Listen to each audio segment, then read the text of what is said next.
বৈষম্য বিরোধী ছাত্র জনতার আন্দোলনের সংহতি প্রকাশ করে সংযুক্ত আরব আমিরাতত বিক্ষোভত অংশ লইরে গ্রেফতারের নে আরো ৭৫ বাংলাদেশি মুক্তি পেয়ে নভেম্বর ২৯ তারিখ শুক্রবার বিকালে এই তথ্য নিশ্চিত করেছে প্রবাসী কল্যাণ উপদেষ্টার একান্ত সচিব মোহাম্মদ সরওয়ার আলম। তিনি হয়ে এই ইস্যুতে আমিরাতত আর কোনো বাংলাদেশি গ্রেফতার নাই। নিজের ফেসবুক আইডিত এক পোস্টত সরওয়ার আলমে লিখি জুলাই আগস্ট ২০২৪ ছাত্র জনতার হত্যা এবং নিপীড়নের বিরুদ্ধে সংযুক্ত আরব আমিরাতত মিছিল বিক্ষোভ করেন আটক আরো ৭৫ প্রবাসী বাংলাদেশি যে আজ ক্ষমাবেজি আমিরাত সরকার। এই ঘটনায় এই পর্যন্ত মোট ১৮৮ জনের মুক্তি দিয়ে আরব আমিরাতর সরকারে।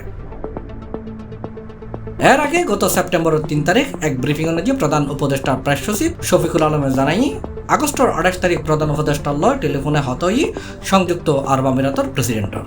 এডে বড় অংশ জুড়ে আছে ৫৭ বাংলাদেশি শাস্তি মকুফুর বিষয়ান। প্রধান উপদেষ্টা প্রেসিডেন্টরে প্রবাসী শ্রমিকলরে ক্ষমা করে দিবের অনুরোধ করছে। প্রেসিডেন্ট তার হতা রাখি। উল্লেখ্য কোটা সংস্কার আন্দোলনের প্রতি সংহতি জানায় সংযুক্ত আরব আমিরাতর বিক্ষোভ করেন ৫৭ বাংলাদেশিটি বিভিন্ন মেয়াদে কারাদণ্ড দিল দেশানোর আদালতে। সি+, চট্টগ্রাম।